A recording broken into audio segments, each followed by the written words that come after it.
Gloria a Dios, gloria a Jesucristo, gloria al Padre y gloria al Espíritu Santo.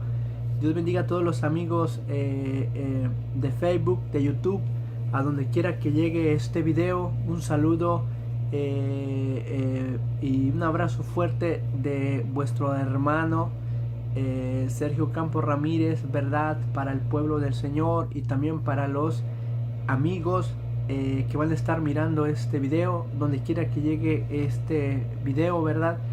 El único propósito que estamos aquí por medio de este canal, por medio de las redes sociales, no es para que nos vean, sino para llevar la verdad del Evangelio, la sana doctrina, como se nos ha sido enseñada. Y pues veníamos hablando, ¿verdad? Veníamos hablando acerca del lugar santísimo, de la representación que tenía el sumo sacerdote, ¿verdad? En este caso, el primero que escogió Dios para que fuera su sumo sacerdote, en lo cual era Aarón. Y pues toda esta representación de la antigua ley, pues venía nada más que representando a Jesucristo, ¿verdad? Como el único el único mediador, el único intercesor sobre el mundo y sobre la iglesia, ¿verdad? Y sobre todos aquellos, ¿verdad? Que le van a recibir y van a creer en su nombre. Y veníamos hablando, ¿verdad? Acerca de la contradicción de la doctrina de la transubstanciación, en lo cual presentan a través de esta doctrina promueven la crucifixión continuamente de Cristo. Y estuvimos hablando que no se puede tomar que Jesús a través de la doctrina de la transubstanciación, que a través de la oración que hace el sacerdote es transformado la hostia, en este caso representando al pan, y el vino en la sangre de Jesús. Entonces estuvimos hablando que si lo tomamos literalmente, entonces estaríamos saliéndonos de los principios bíblicos, en lo cual se nos enseña que se nos fue dejado para que nosotros tuviéramos el conocimiento de la verdad. Y la palabra del Señor marca una y otra vez que Jesucristo entró una vez y para siempre. A través de ese sacrificio obtuvo eterna redención por toda la humanidad. Entonces, a través de haber él entrado al lugar santísimo, allá donde está el Padre, con su propia sangre, entonces nos presenta ante Dios limpios y puros. Entonces la salvación no es que nosotros tengamos buenas obras o seamos plenamente santos y que estemos apartados del mal. Entonces, la salvación no es por medio de nuestras obras, sino que es gratuitamente, es algo que mismo Jesucristo hizo por la humanidad para limpiarnos y llevarnos un día con Dios. Entonces estábamos hablando que por eso el apóstol Pablo, que yo digo que es el escritor de los Hebreos, ¿verdad? Entonces se nos dice que quedó abolido el mandamiento anterior. Entonces, ¿qué era el mandamiento anterior? ¿Qué era abolir? Abolir es que quitó, ¿verdad? Quitó el mandamiento anterior, o sea, todo lo que era la ley fue quitada. Entonces, en toda esta ley, en todo este mandamiento iba involucrado el sacerdocio levítico, iba involucrado el sacrificio en el altar, el sacrificio de la sangre. Entonces muchas cosas, inclusive fiestas quedaron allí clausuradas, quedaron definitivamente ya canceladas. Fue abolido todo este servicio ritual que se hacía en el Antiguo Testamento, porque todo esto venía representando a la persona de Jesús. Entonces, una vez ya estando él, entonces ya no puede haber estos mismos servicios o estos mismos cultos. Por eso veníamos diciendo que ya no puede haber ministerio sacerdotal, porque el ministerio sacerdotal fue la institución del del pacto del Sinaí, en lo cual Dios instituía un liderazgo sacerdotal y que ellos eran los mediadores ante Dios y el pueblo. Pero como todo esto era representación hasta que viniera Jesús, entonces ya no puede haber este ministerio. Ahora bien, literalmente no puede haber este ministerio con el título, pero espiritualmente sí hay. O sea, no quiere decir que vamos a andar vestidos de sacerdotes como andaban en el tiempo de la ley, porque el apóstol Pedro dice: ustedes son una nación santa, pueblo adquirido por Dios, dice real sacerdocio.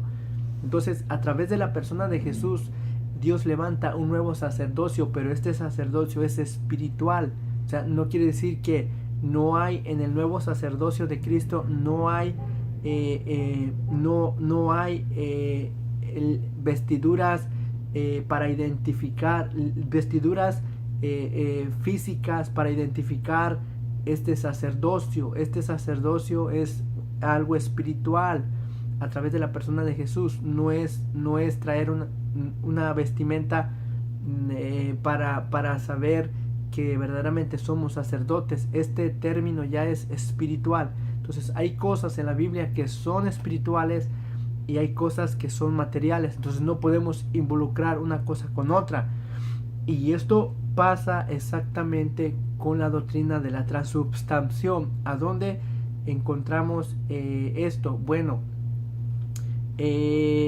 recordemos que esto se basa en la Santa Cena del Señor, o más conocido la Cena del Señor, en toda la cristiandad desde el tiempo de que Jesús la instituye.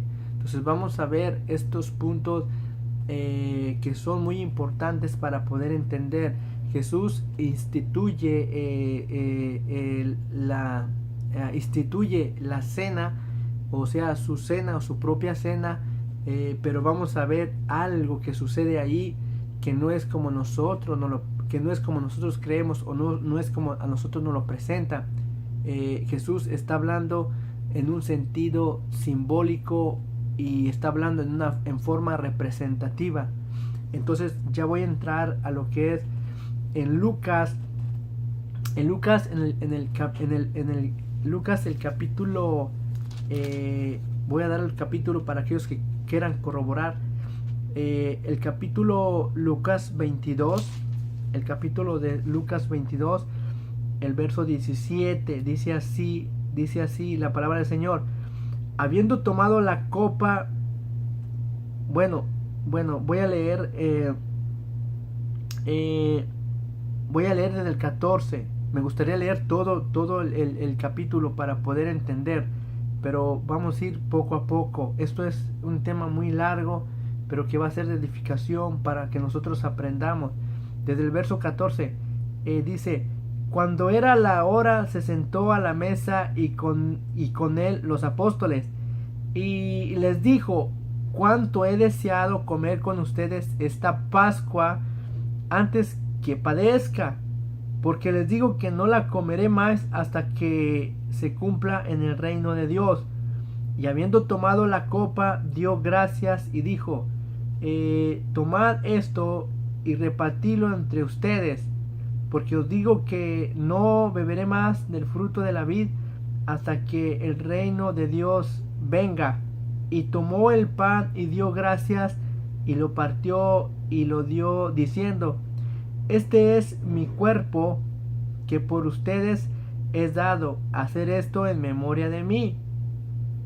De igual manera, después de que hubo cenado, tomó la copa, diciendo: esta copa es el nuevo pacto en mi sangre, que por ustedes es derramada. Ahora bien, estábamos hablando sobre este punto, cómo se toma en la doctrina, yo le llamo que es herejía, la doctrina de la transubstanciación. ¿Por qué? Jesús dijo, cuando él va a dar el pan, va a dar el elemento del pan, él dice: este es mi cuerpo que por ustedes será entregado. Ahora bien, cuando se toma hoy en día este acto, se hace creer que en una forma literal está Jesús ahí, porque Jesús está diciendo, este es en mi cuerpo, como Jesús hablando presente, pero entendamos que Jesús estaba hablando, tomó el pan en una forma representativa de lo que iba a suceder. En realidad, él había sido mandado por el Padre, como Jesús lo dijo, yo soy el pan que descendió del cielo. Entonces Jesús estaba hablando de sí mismo, entonces estaba dando el elemento del pan para presentar lo que iba a suceder. Pero en sí el elemento del pan no tiene ningún poder para hacer algo, sino que es la obediencia al creer el significado de lo que representaba esta acción que se iba a hacer. Ahora bien, también dice que tomó la copa y después de haber dado gracias, después de haber cenado, vuelve a hacer lo mismo. Entonces dijo, tomen, dice, este es la sangre del pacto en mi sangre. Entonces Jesús añade en el verso 19, dice, y que por ustedes es dado hacer esto en memoria de mí. Estás diciendo, hagan esto en memoria de mí. Entonces no podemos decir que Jesucristo se hace presente cuando nosotros celebramos esto en el elemento. No. Jesucristo dijo claramente, donde están dos o tres congregados en mi nombre, ahí estoy yo. Entonces, la palabra de Jesús diciendo, yo estoy con ustedes hasta el fin del mundo, eso está hablando constantemente, continuamente, todos los días. Yo estaré con ustedes todos los días. Entonces, todos los días, como Dios es omnisciente, Él está en todo lugar. Él está presente. Él está en todo lugar. Entonces, a esa forma se interpreta que Jesús está en todo lugar, pero está en todo lugar en su omnisciencia, en su espíritu. Pero Él no está presente. Él no está presente por medio de ese elemento. O sea, en ese elemento no está Dios. En otras palabras, no está Dios en ese elemento. Donde está la presencia de Dios, donde Dios quiere habitar, es realmente en el corazón del hombre. El corazón del hombre, porque por eso está escrito que Él escribiría sus leyes dentro de nosotros, y que Él nos llamaría a sus hijos, y que nosotros le llamaríamos Dios. O sea, nosotros somos el templo de Dios. Entonces Dios está en nosotros, vive en nosotros y está con nosotros para siempre. Entonces no podemos decir que solo cuando se toma este elemento se pueda decir que es ahí en ese momento donde Jesús está con el creyente. En ninguna manera. Entonces Jesús dice que Él está con nosotros en todos los días de nuestra vida. Entonces es algo simbólico. Entonces Jesús dijo, hágalo esto en memoria de mí. Hágalo esto en memoria de mí. Entonces nosotros lo hacemos entendiendo qué significa realmente el pan.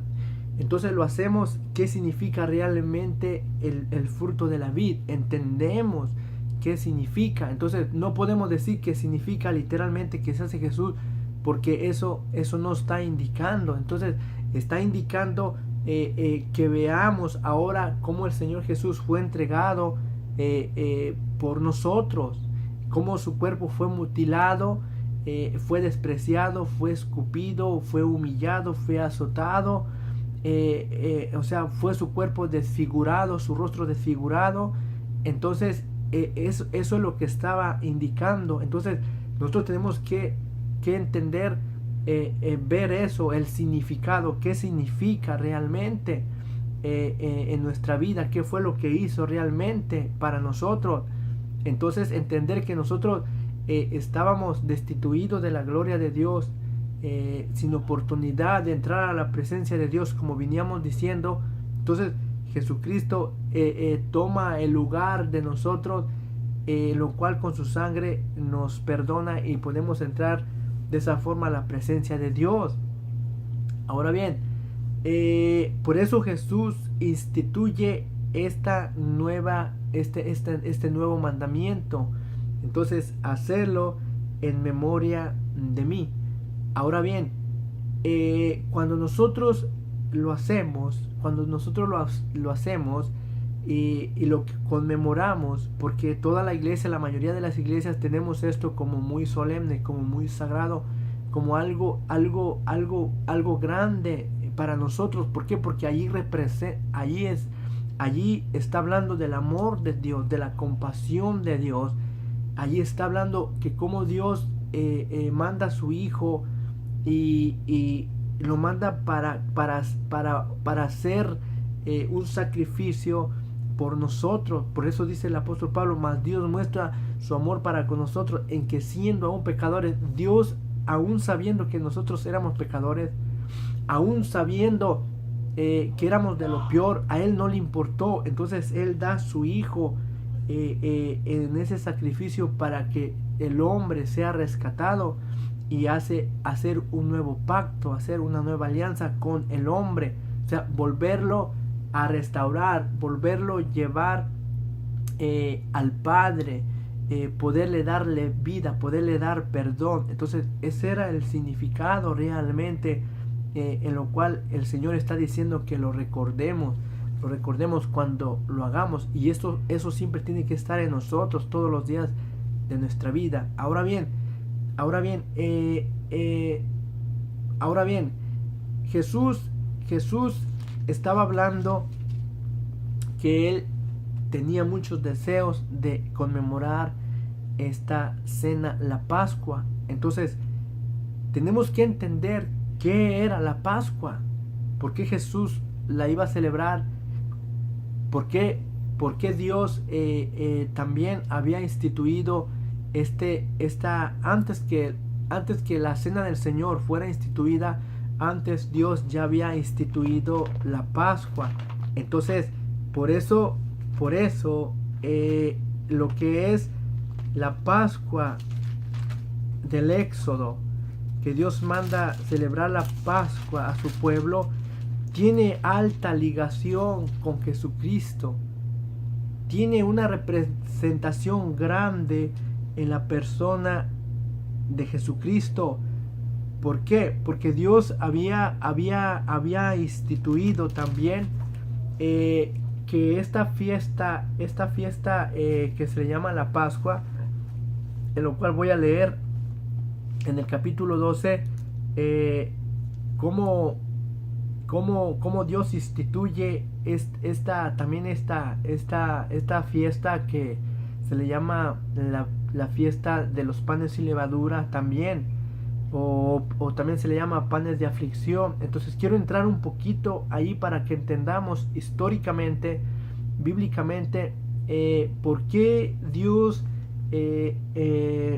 permite que Jesús muera exactamente en el día de la Pascua. Exactamente todo lo que está en el libro de Éxodo, exactamente todo pasó como se venía haciendo en el pueblo de Israel a través de muchos años por medio del Cordero Pascual.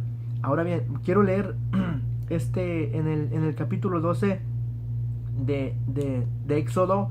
Dice: y este día os será en memoria. Oiga bien, y este día os será en memoria. Otra vez encontramos que Dios instituye algo con un propósito: memoria, recordatorio, pensar qué pasó en el pasado, cómo fue que pasó, cuál era el propósito, qué significaba. Todo esto se tiene que ver a la luz de la palabra, para que entendamos por qué Jesús también está diciendo allá en la cena que Él hace, está diciendo en memoria mía. Ahora bien, aquí Dios, muchos años antes de Jesucristo, en el pueblo de Israel, cuando lo sacó de Egipto, él establece por primera vez esta fiesta que es por 7 días, la fiesta de los panes sin levadura y el cordero de la Pascua. Y este día os será en memoria. Lo celebraréis por fiesta solemne para Jehová durante vuestras generaciones, por estatuto perpetuo. 7 días comerás panes sin levadura, y así el primer día haréis que no haya levadura en vuestras casas, porque cualquiera que comiere leudado desde el primer día hasta el 7º será cortado del pueblo. Y el primer día habrá santa convocación, y asimismo en el 7º día tendréis una santa convocación. Ninguna obra harás en ello, excepto solamente que prepare lo que cada cual se haya de comer. Guardaréis la fiesta de los panes sin levadura, porque en este mismo día saqué vuestras huestes de la tierra de Egipto. Por tanto guardaréis este mandamiento en vuestras generaciones por costumbre perpetua. En el mes primero comeráis en los panes sin levadura desde el día 14 del mes por la tarde hasta el 21 del mes por la tarde. Ahora bien, quiero leer el 12. Y habló Jehová a Moisés y Aarón en la tierra de Egipto, diciendo: este mes os será principio de los meses para vosotros, este es el primero de los meses. Hablad a la congregación de Israel diciendo: en el 10 de este mes tome cada uno un cordero según la familia de los padres, a un cordero por familia. Dice el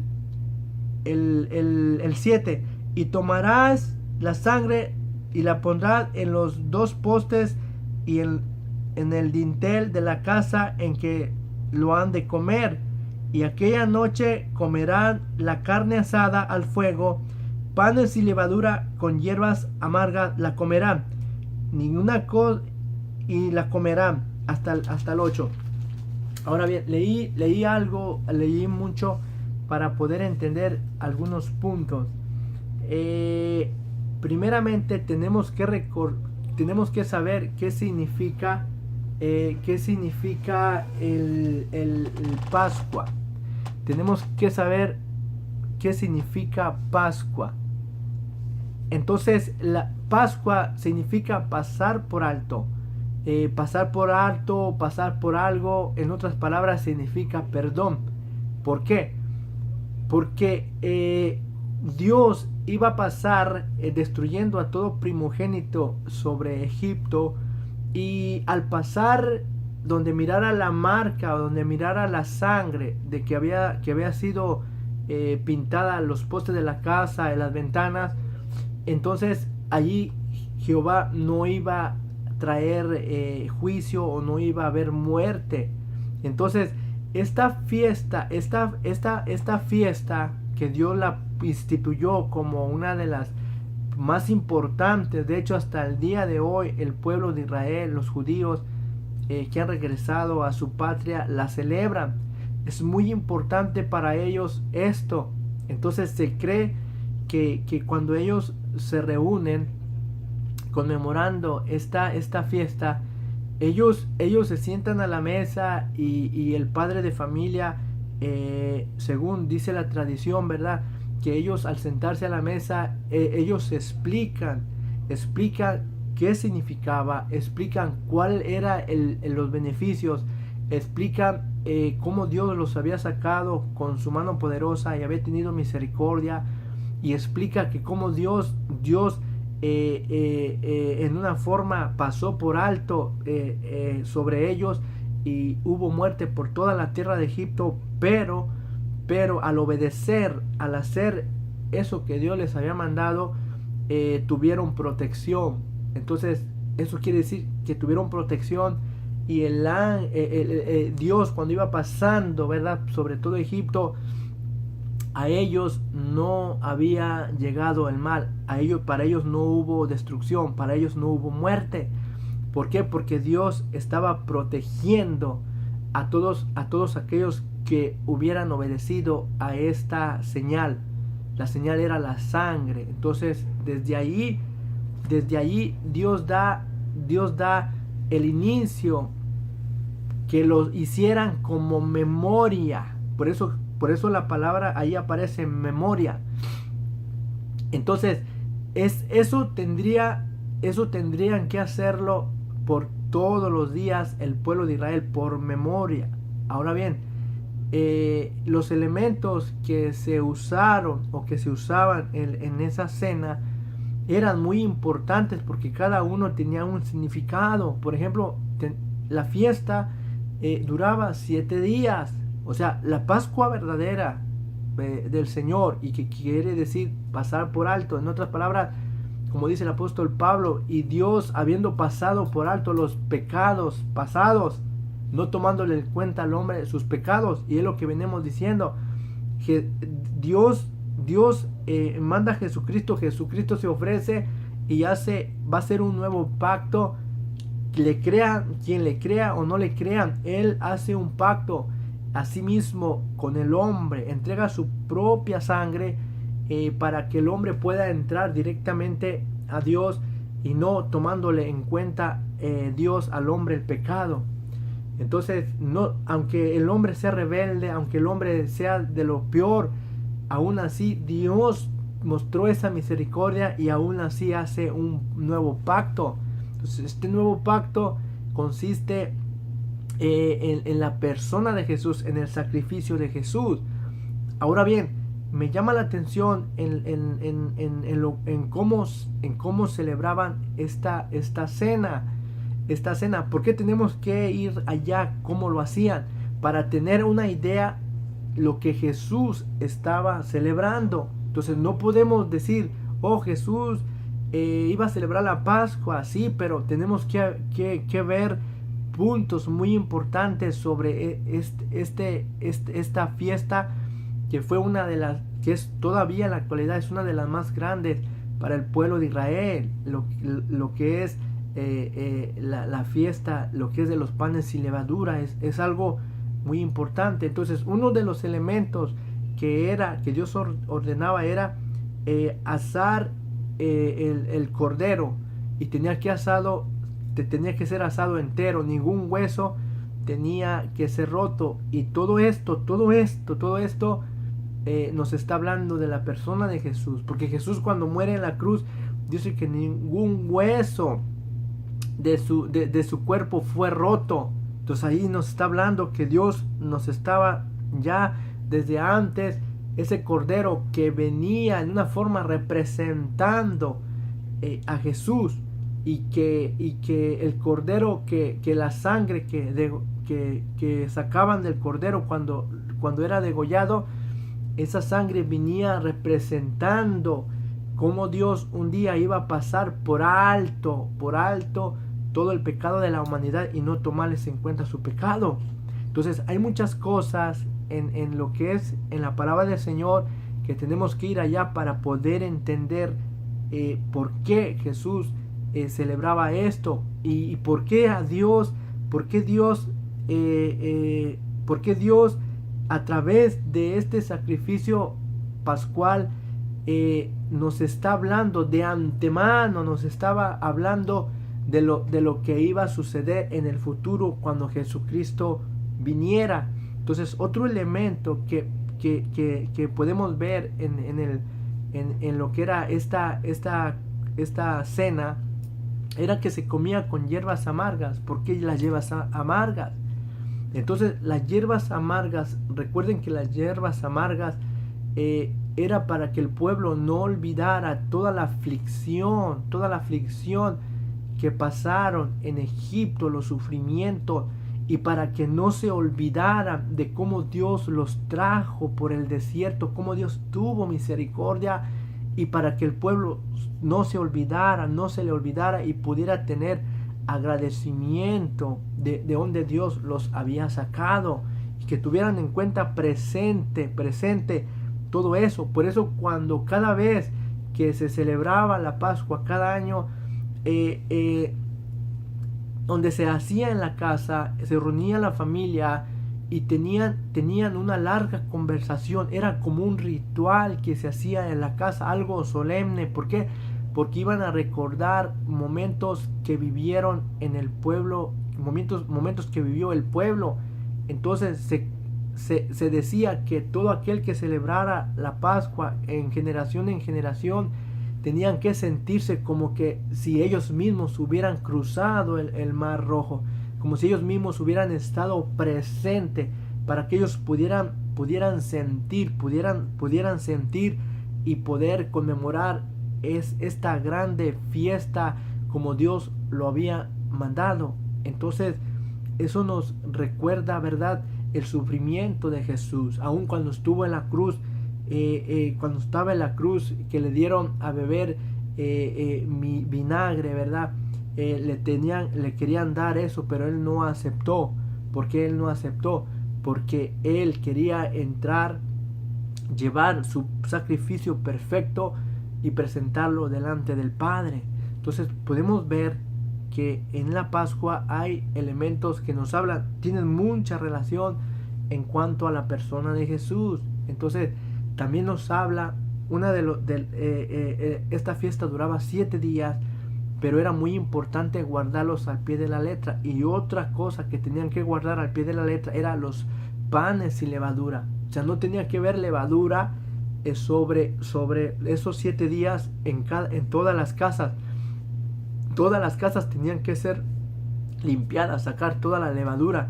Entonces esa levadura representaba el pecado, representaba lo falso, representaba el engaño, representaba todo lo que es el pecado. Entonces lo que Dios quería hacer a través del pueblo de Israel era que ellos iban a empezar una nueva vida. Ya cuando Dios los iba a introducir a otra tierra, entonces Dios quería sacar toda la estructura que habían aprendido de Egipto, las costumbres, la forma como fueron creados. Recuerden que tuvieron más de 400 años. Yo creo que la mayoría tenían mucha cultura de egipcia, y por eso para ellos no era muy difícil adorar cuando hicieron el becerro de oro. ¿Por qué? Porque ellos ya tenían una estructura, habían sido formados en ese ambiente de Egipto, que el Egipto representa el mundo, representa, en otras palabras, representa al imperio del pecado, de la muerte y todo. Entonces Dios quería que al traerlos, a sacarlos, entonces esta masa representaba una nueva vida, una conversión, y que no se los olvidara, ¿verdad? Y que tuvieran que siempre se mantuvieran limpios, para que de esa forma pudieran ellos celebrar limpiamente este acto tan solemne que Dios había instituido. Entonces